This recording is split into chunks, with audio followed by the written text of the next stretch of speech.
One. Hello, and welcome to Pandora Astrology's monthly horoscope for Leo. I'm Julia Mikas, and with me today is Jamie Kale Miller. Hey, Leo. Well, I want to start by talking about career. Jupiter and Uranus are traveling along your 10th house in a kind of a long-term way. Uranus has really been bringing some big changes in your career and making you quite restless. And he's on a 7-year journey to do that. So it's not like this is always right on top. But this month, during the Scorpio new moon in the middle of the month, you're going to find a really big push-pull between your home life and your career.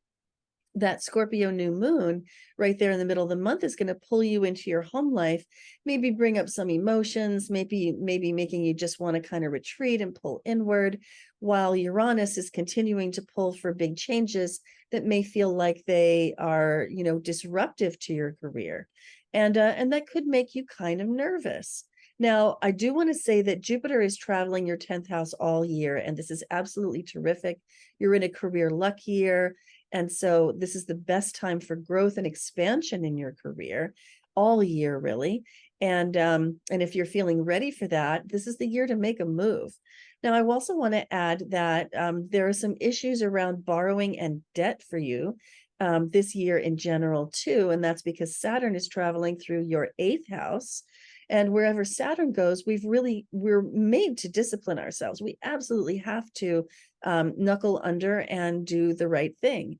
Now, this is a house of debt and borrowing and loans, while Saturn is here for, again, about 2.5 years, of which 2023 is the beginning of this. It's not the best time to borrow unless you really plan it out, think it through carefully, and plan to pay it back in the most responsible way that you can. A better use of this Saturn transit is to make that plan for aggressively paying down any debt that you've already accumulated. And when Saturn goes direct in the first week of the month, and here I'm veering into the financial territory. When Saturn goes direct in the first week of the month, this is a really good time to sit down with your financial planner and ask yourself, like, how am I going to pay off, the debt that I've accumulated that's really been burdening me? And Julie, I know you've got more news about finances. What is it? well, yeah, I think that's some great advice you just gave to Leo about organizing finances better and being careful with debt. Other advice I want to give Leo about money is we've got Ceres, the money asteroid in Scorpio, which is kind of not her easiest sign to be in. And this is all happening in the 4th house. So Scorpio does also rule shared finance. The 4th house is family. So be careful of, some messy family financial ties this month. You might want to put some boundaries around money and your family, for example. Now, Ceres is going to shift into a sign she does like to be in, which is Sagittarius, which is kind of the last third of the month, and it also rules your 5th house. So definitely by the end of the month, things are going to look up a little bit more with money when Ceres moves into that 5th house, where you could start feeling a little more generous with yourself. The 5th house also rules children. So if you have children, it could be a great time to spend a little bit extra money on them, especially if it has to do with anything Sagittarius, like their education or maybe a trip that you're planning with them. That could be very fun. So remember to also sock some of that money away. But by the end of the month, I think money is going to feel a little bit more fun and a little bit more expansive. I do want to say a few things about relationships for you too this month. Venus, after the first week, is going to be in your 3rd house. Venus is the social planet, and the 3rd house represents your community, your local surroundings. So it's a really nice social time for you this month, kind of connecting to neighbors, maybe go to community events.